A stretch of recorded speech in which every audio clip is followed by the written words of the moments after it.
Hello குட்டீஸ், இன்றைக்கி டே 4 பார்க்கலாமா? டே 4 ஒன்றுமே இல்லை.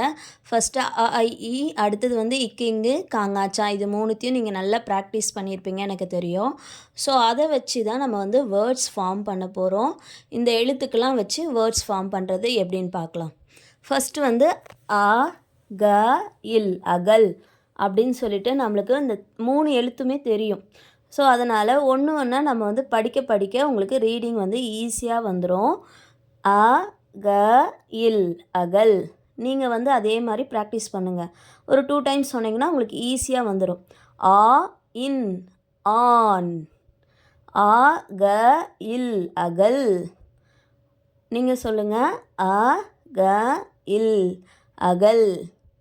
ஆ, இன், ஆன்.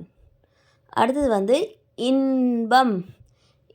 ஏன்னா எழுத்தை கூட்டி கூட்டி தான் படிக்கணும். நீங்கள் அப்படியே ஸ்ட்ரைட்டாக படிக்கக்கூடாது எப்போவுமே. ஸோ அதனால் பிரித்து படிக்கணும். இன்பம், இன்பம். ஈ, உ, ர, இல், உரல். உ, ர, இல், உரல் தனித்தனியாக பிரிச்சுட்டு நீங்கள் சொல்லும் போது ஈஸியாக வந்துடும். ஊ, இஞ்சு, ஊஞ்சல், ஊஞ்சல்.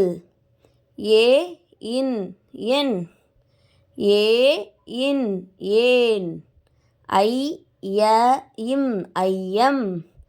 ஓ, இட், ஒட்டகம், ஒட்டகம். பிரிக்க முடியலன்னா 2 எழுத்தாக பிரித்து 3 எழுத்து பிரிங்க. அதுக்கப்புறம் உங்களுக்கு ஈஸியாக பிரிக்க வந்துடும். ஓ, இர், ஓர். ஔட, ஔட, தம், ஔடதம். க, இன், கண். க, இன், கண். க, இல், கல். க, ய, இல், கயல். க, இப், ப, இல், கப்பல். 4 எழுத்து வந்தாலே பிரிச்சுக்குங்க. அப்போ தான் உங்களுக்கு ஈஸியாக இருக்கும். ச, இந்த், சந்தனம், சந்தனம். ச, இந்தனம், சந்தனம். ந, க, இம், நகம்லாம் ஈஸியாக வரும். ஆனால் 4 எழுத்து 5 எழுத்துலாம் கொஞ்சம் கஷ்டமாக இருக்கும். அதை பிரித்து படிங்க. ந, க, இம், நகம்.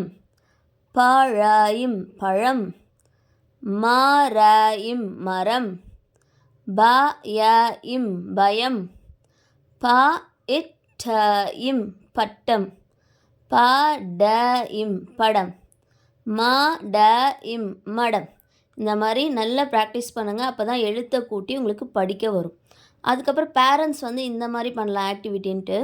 அந்த வேர்ட்ஸே நீங்கள் வந்து கொஞ்சம் கொலாப்ஸ் பண்ணி இந்த மாதிரி மிக்ஸ்டு வேர்ட்ஸாக கொடுத்தீங்கன்னா அவங்க வந்து இந்த ஷேடிங் பண்ணும்போது ரொம்ப ஈஸியாக இருக்கும். அங்கேருந்து கண்டுபிடிச்சி எழுத்துக்களை அவங்க கரெக்டாக அ, க, இல், அகல், அப்போது இங்கே இருக்க அகல் அப்படின்னு பண்ணாங்கனாலே அவங்களுக்கு வேர்ட்ஸ் நல்லா வந்து மனப்பாடம் ஆகிடும். அந்த எழுத்துக்கள் எல்லாமே வந்து மனப்பாடம் ஆகும். இந்த மாதிரி ப்ராக்டிஸ் பண்ணுங்கள். டைம் கிடைக்கும் போது நீங்கள் எதனா வந்து இந்த மாதிரி மிக்ஸ்டு வேர்ட்ஸாக நீங்கள் எழுதி வச்சிட்டிங்கன்னா அந்த பசில்ஸ் மாதிரி பண்ணிங்கன்னா குழந்தைங்களுக்கு வந்து ரொம்ப ஈஸியாக இருக்கும். அவங்க ஈஸியாக கற்றுப்பாங்க. ஒரு ஆர்வமாகவே பசில்ஸ்லாம் பண்ணுவாங்க இல்லையா? ஸோ இந்த மாதிரி கிராஸ்வேர்ட் பசில்ஸ் மாதிரி இருக்கிற வேர்ட்ஸே கொடுங்க. நிறைய வந்து கன்ஃபியூஸ் பண்ண தேவையில்ல. நம்ம அங்கே படித்ததையே இங்கே படித்தாங்கன்னா ரொம்ப ஈஸியாக இருக்கும். கண்டிப்பாக அவங்க சீக்கிரமாக தமிழ் வந்து ஈஸியாக எழுத படிக்க கற்றுப்பாங்க.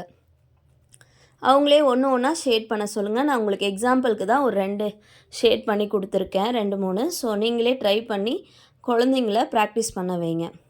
எனக்கு தெரிஞ்சு இன்றைக்கி ரொம்ப சூப்பராக இன்ட்ரெஸ்டிங்காக உங்களுக்கு கற்றுக்கிட்டு இருப்பீங்கன்னு நினைக்கிறேன். ஸோ தேங்க்யூ ஃபார் வாட்சிங். பை.